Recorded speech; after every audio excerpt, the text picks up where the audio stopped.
Students, G S ടിയിലെ third chapter ആയിട്ടുള്ള G S ടി രജിസ്ട്രേഷനാണ് നമ്മളിന്ന് ഡിസ്കസ് ചെയ്യാനായിട്ട് പോകുന്നത്. Okay, so G S T എന്ന് പറഞ്ഞാൽ നമ്മൾ ഓൾറെഡി ഡിസ്കസ് ചെയ്ത് കഴിഞ്ഞു. ജി എസ് ടി ഒരു കോംപ്രഹെൻസീവ് ഇൻഡയറക്റ്റ് ടാക്സ് ആണ്, ഡെസ്റ്റിനേഷൻ ബേസ്ഡ് ടാക്സ് ആണെന്നൊക്കെ പറഞ്ഞു. ഇനി എന്തിനു വേണ്ടിയിട്ടാണ് ഈ ഒരു രജിസ്ട്രേഷൻ നടത്തുന്നത്, രജിസ്ട്രേഷൻ്റെ ഇമ്പാക്റ്റ് എന്താണെന്നതാണ് പറയുന്നത്. സോ ഇന്ത്യക്കകത്ത് ബിസിനസ് നടത്തുന്ന എല്ലാ സപ്ലയേഴ്സും അവരുടെ അഗ്രഗേറ്റ് ടേൺ ഓവർ മിനിമം ലിമിറ്റിനേക്കാൾ കൂടുതലാണെന്നുണ്ടെങ്കിൽ അവരെന്ത് ചെയ്യണം, 30 ദിവസത്തിനുള്ളിൽ എന്ത് ചെയ്യണം, ജി എസ് ടി ആക്ട് പ്രകാരം രജിസ്റ്റർ ചെയ്യണം. ഓക്കെ, അതായത് 30 ദിവസം എന്ന് പറഞ്ഞാൽ സപ്ലൈ നടത്തിയിട്ട് 30 ദിവസത്തിനുള്ളിൽ അവരെന്ത് ചെയ്യണം, രജിസ്ട്രേഷൻ നടത്തണം എന്നാണ് പറയുന്നത്. ഓക്കെ, ദെൻ ഈ ഒരു വാലിഡ് രജിസ്ട്രേഷൻ ഇല്ലെങ്കിൽ എന്ത് ചെയ്യാൻ പറ്റില്ല, അവർക്ക് ടാക്സ് കളക്ട് ചെയ്യാൻ പറ്റില്ല. അതുപോലെ input tax credit ITC adjust ചെയ്യണമെന്നുണ്ടെങ്കിലും സപ്ലയേഴ്സിന് എന്ത് വേണം, വാലിഡ് രജിസ്ട്രേഷൻ വേണം എന്നാണ് പറയുന്നത്. Okay, then a supplier is required to forward application for registration in every state where taxable supply is made. Taxable supply നടത്തുന്നത് ഏത് സ്ഥലത്ത് വെച്ചിട്ടാണോ, ഏത് സ്റ്റേറ്റിൽ വെച്ചിട്ടാണോ അവിടുത്തെ രജിസ്ട്രേഷനാണ് വേണ്ടത്. ഓക്കെ, അല്ലാതെ എന്ത് ചെയ്യേണ്ട, എവിടേക്കാണോ സപ്ലൈ നടത്തുന്നത് ആ സ്റ്റേറ്റിലെ രജിസ്ട്രേഷൻ കമ്പൽസറി അല്ല, അല്ലെങ്കിൽ അവിടെ നിന്ന് രജിസ്ട്രേഷൻ എടുക്കേണ്ട ആവശ്യമില്ല എന്നാണ് പറയുന്നത്. Okay, then after completing the registration formalities a valid GSTIN will be supplied to each supplier. അതാണ് മറ്റൊരു ഇമ്പോർട്ടൻറ്റ് പാർട്ടായിട്ട് പറയുന്നത്. എന്താണ്, GSTയിൽ രജിസ്റ്റർ ചെയ്ത് കഴിഞ്ഞാൽ ഈ അപ്ലിക്കൻസിന് അല്ലെങ്കിൽ സപ്ലയേഴ്സിന് എന്ത് കിട്ടും, GSTIN, that is GST identification number കിട്ടും. ഓക്കെ, ഇനി 30 ദിവസത്തിനുള്ളിൽ സപ്ലൈ നടത്തിയിട്ട് 30 ദിവസത്തിനുള്ളിൽ രജിസ്ട്രേഷൻ നടത്തുകയാണെന്നുണ്ടെങ്കിൽ ആ രജിസ്ട്രേഷൻ നടത്തിയിട്ടുള്ള ഡേറ്റ് ആയിരിക്കും എന്തെന്ന് പറയുന്നത്, ഇഫക്റ്റീവ് ഡേറ്റ് എന്ന് പറയുന്നത്. ഇനി 30 ദിവസത്തിനുള്ളിൽ രജിസ്ട്രേഷൻ നടത്തിയിട്ടില്ലെങ്കിൽ അതിൻ്റെ ഇഫക്റ്റീവ് ഡേറ്റ് എന്ന് പറയുന്നത് date of grand of registration ആയിരിക്കും. ഓക്കെ, ദെൻ അഗ്രികൾച്ചറലിസ്റ്റിൻ്റെയും അതുപോലെ non taxable goods and services supply ചെയ്യുന്ന സപ്ലയേഴ്സിൻ്റെയും കേസിൽ അവരെന്ത് ചെയ്യേണ്ട ആവശ്യമില്ല, രജിസ്ട്രേഷൻ ഒബ്റ്റെയിൻ ചെയ്യേണ്ട ആവശ്യമില്ല. ഓക്കെ, ദെൻ പിന്നെ നമ്മൾ പറയുന്നത് advantages of taking registration under GST ആണ്. സോ ആദ്യമായിട്ട് നമ്മൾ പറയുന്നത് എന്താണ്, registrant will be legally recognised as supplier of goods or service. So legal recognition കിട്ടിയാണ്, ഒരു രജിസ്ട്രേഷൻ നടത്തുന്നത് വഴിയാണ് സപ്ലയർക്ക് എന്ത് കിട്ടുന്നത്, ഒരു ലീഗൽ റെക്കഗ്നിഷൻ കിട്ടുന്നത്. അതാണ് ആദ്യത്തെ ബെനിഫിറ്റായിട്ട് പറയുന്നത്. രണ്ടാമത്തെ ബെനിഫിറ്റ് എന്താണ്, registrant will be authorised to collect tax from his purchasers. So എപ്പം മാത്രമാണ് രജിസ്ട്രേഷൻ നടത്തി കഴിയുമ്പോൾ മാത്രമാണ് സപ്ലയേഴ്സിന് ഓതറൈസ്ഡ് ആവുന്നത്. അതുപോലെ തന്നെ എന്താണ്, പർച്ചേസേഴ്സിൻ്റെ കയ്യിൽ നിന്ന് ടാക്സ് കളക്ട് ചെയ്യാനുള്ള പവർ അവർക്ക് കിട്ടുന്നത് ഈ ഒരു രജിസ്ട്രേഷൻ നടത്തുമ്പോൾ മാത്രമാണ്.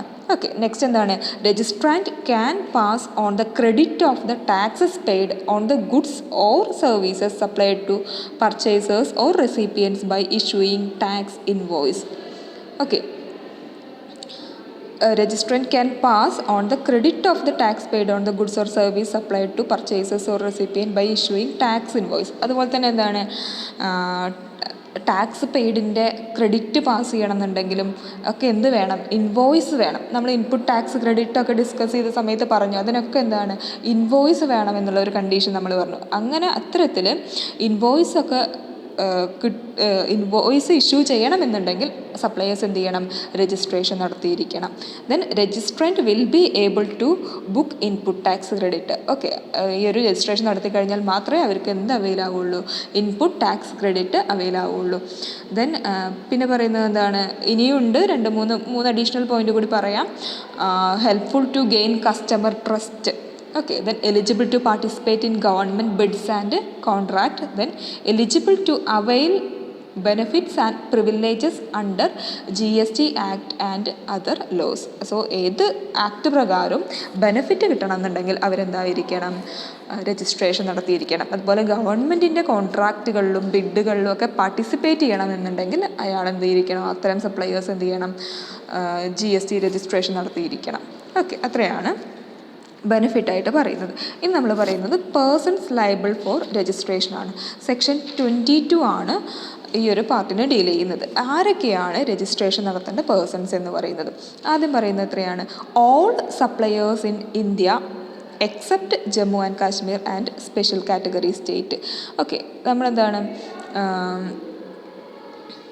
സ്പെഷ്യൽ കാറ്റഗറി സ്റ്റേറ്റിൻ്റെ കേസ് പറയുന്നില്ല. ഇന്ത്യയിലുള്ള എല്ലാ സപ്ലയേഴ്സും അല്ലേ, അവരെന്ത് ചെയ്യണം? രജിസ്ട്രേഷൻ നടത്തണം. എങ്ങനെയാണെന്നുണ്ടെങ്കിൽ അവർക്കൊരു എക്സംഷൻ ലിമിറ്റ് പറയുന്നുണ്ട്. എത്രയാണ്? അഗ്രിഗേറ്റ് ടേൺ ഓവർ 20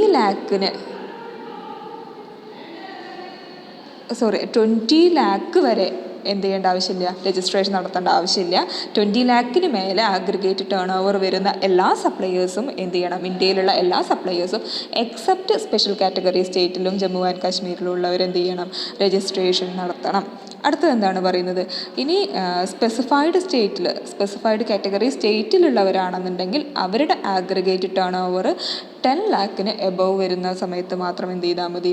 അവർ രജിസ്ട്രേഷൻ നടത്തിയാൽ മതി. അപ്പോൾ ഓർത്ത് വയ്ക്കാം, എല്ലാ സപ്ലയേഴ്സും എക്സെപ്റ്റ് സ്പെഷ്യൽ കാറ്റഗറി സ്റ്റേറ്റിലുള്ളവർ 20 lakhന് above aggregate turnover exceed ചെയ്യുന്ന സമയത്ത് രജിസ്ട്രേഷൻ നടത്തണം. അതുപോലെ സ്പെഷ്യൽ കാറ്റഗറി സ്റ്റേറ്റിലുള്ളവർ 10 lakhന് above annual turnover aggregate turnover exceed ചെയ്യുന്ന സമയത്ത് രജിസ്ട്രേഷൻ നടത്തണം. പിന്നെ പറയുന്നത് എന്താണ്? Every person who on the day immediately preceding the appointed day is registered or hold a licence under an existing law with effect from appointed day. ഇവിടെ എന്താണ് പറയുന്നത്? Okay, appointed ഡേക്ക് ശേഷം every person who on the day immediately proceeding the appointed day എന്ന് പറഞ്ഞാൽ എന്താണ്? Appointed ഡേക്ക് മുൻപായിട്ട് licence hold ചെയ്യുന്ന, existing law പ്രകാരം ലൈസൻസ് ഹോൾഡ് ചെയ്യുന്ന എല്ലാ പേഴ്സൺസും എന്ത് ചെയ്യണം? രജിസ്ട്രേഷൻ നടത്തിയിരിക്കണം. ഓക്കെ, അതായത് ഇവിടെ നമ്മൾ പറയുന്നത് എന്താണ്? ഓക്കെ, നമ്മളത് പിന്നീട് ഡിസ്കസ് ചെയ്യും. ഓക്കെ, നെക്സ്റ്റ് എന്താണ്? Transfer of A going business, അതായത് സക്സഷൻ വഴിയോ അതുപോലെ തന്നെ അതർവൈസ് ഒക്കെ ഒരു ബിസിനസ് ട്രാൻസ്ഫർ ചെയ്യപ്പെടുകയാണെന്നുണ്ടെങ്കിൽ അത്തരം കേസിൽ ആർക്കാണോ ബിസിനസ് ട്രാൻസ്ഫർ ചെയ്യപ്പെടുന്നത്, ദാറ്റ് ഈസ് ട്രാൻസ്ഫറി അല്ലേ. സോ അത്തരം ട്രാൻസ്ഫറിൻ്റെ കേസിൽ ട്രാൻസ്ഫറിയും എന്ത് ചെയ്യണം? രജിസ്ട്രേഷൻ നടത്തിയിരിക്കണം. അവിടെ ഒന്നും എക്സംഷൻ പറയുന്നില്ല. എല്ലാ കേസിലും അത്തരം ട്രാൻസ്ഫറീസ് എന്ത് ചെയ്യണം? രജിസ്ട്രേഷൻ നടത്തിയിരിക്കണം എന്നാണ് പറയുന്നത്. Then fourth one, transferee as a result of scheme of arrangement or amalgamation approved by high court or tribunal with effect from date of ROC certificate.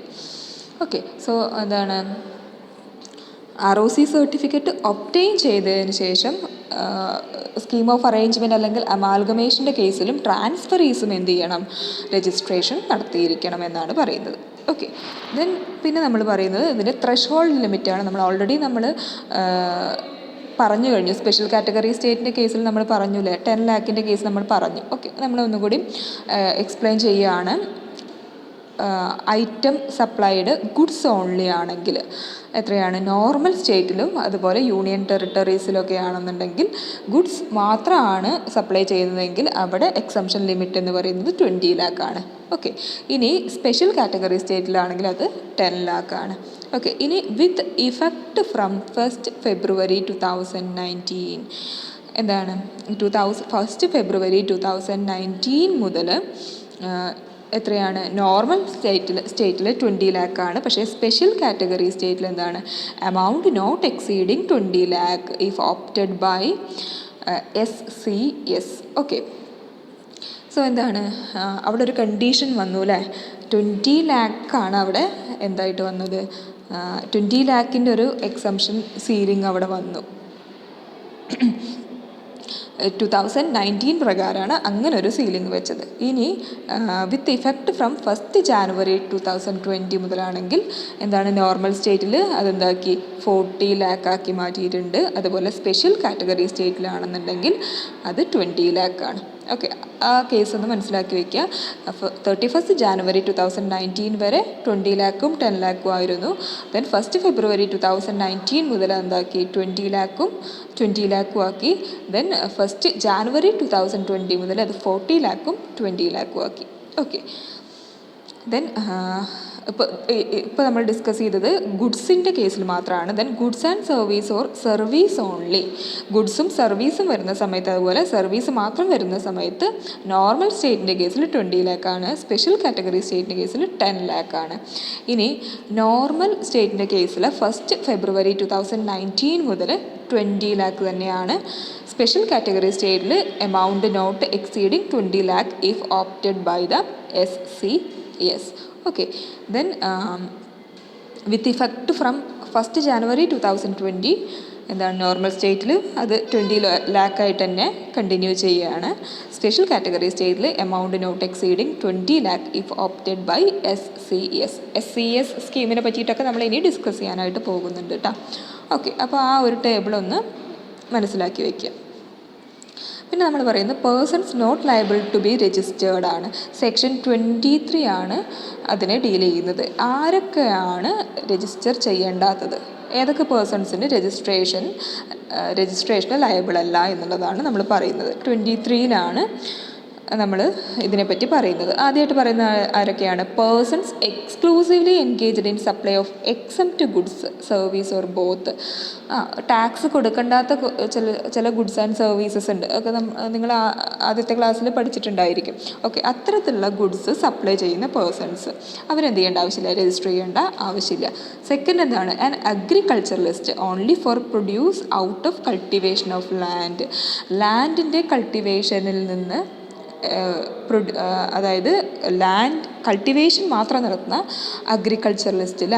So അത്തരത്തിലുള്ള അഗ്രികൾച്ചറലിസ്റ്റുകളും എന്ത് ചെയ്യേണ്ട ആവശ്യമില്ല, രജിസ്ട്രേഷൻ നടത്തേണ്ട ആവശ്യമില്ല. Third one, category of persons to be notified on recommendation of GST council.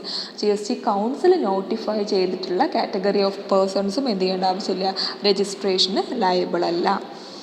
Then നമ്മൾ പറയുന്നത് compulsory രജിസ്ട്രേഷനെ പറ്റിയിട്ടാണ്. അത് നമുക്ക് നെക്സ്റ്റ് വീഡിയോയിൽ ഡിസ്കസ് ചെയ്യാം. സോ ഇത്രയും ഒന്ന് മനസ്സിലാക്കി വയ്ക്കുക. നമ്മൾ ആദ്യം പറഞ്ഞത് എന്തായിരുന്നു? നമ്മൾ ആദ്യം പറഞ്ഞത് GST രജിസ്ട്രേഷനെ പറ്റിയിട്ടായിരുന്നു പറഞ്ഞിട്ടുണ്ടായിരുന്നത്. GST രജിസ്ട്രേഷൻ എന്താണെന്ന് പറഞ്ഞ്, GST രജിസ്ട്രേഷൻ കിട്ടിക്കഴിഞ്ഞാൽ മാത്രമേ അയാൾ എന്തുള്ളൂ, ലീഗലി അയാൾക്ക് വാലിഡിറ്റി കിട്ടുള്ളൂ. അല്ലെങ്കിൽ ലീഗൽ റെക്കഗ്നിഷൻ കിട്ടണമെന്നുണ്ടെങ്കിൽ എല്ലാ സപ്ലയേഴ്സും എന്ത് ചെയ്യണം, രജിസ്റ്റർ ചെയ്യണം. ദെൻ അതിൻ്റെ മറ്റുള്ള അഡ്വാൻറ്റേജസ് നമ്മൾ പറഞ്ഞു. ഇനി രജിസ്ട്രേഷൻ നടത്തി കഴിഞ്ഞാൽ അവർക്ക് എന്ത് കിട്ടും, GSTIN കിട്ടും, that is GST identification number കിട്ടും എന്ന് പറഞ്ഞു. ഇനി എന്താണ്, ലയബിളായിട്ടുള്ള രജിസ്ട്രേഷൻ ലയബിളായിട്ടുള്ള പേഴ്സൺസ് പറഞ്ഞു. അതിൻ്റെ എക്സംഷൻ ലിമിറ്റ് നമ്മൾ പറഞ്ഞു. ഇനി thrush hold limit for registration നമ്മൾ ഡിസ്കസ് ചെയ്തു. പിന്നെ നമ്മൾ പറഞ്ഞത് എന്താണ്, ആരൊക്കെ രജിസ്ട്രേഷൻ ചെയ്യേണ്ടാത്ത പേഴ്സൺസിനെ പറ്റി പറഞ്ഞു. ഓക്കെ, അത്രയാണ് നമ്മൾ ഇന്നത്തെ ക്ലാസ്സിൽ ഡിസ്കസ് ചെയ്യുന്നത്. Thank you.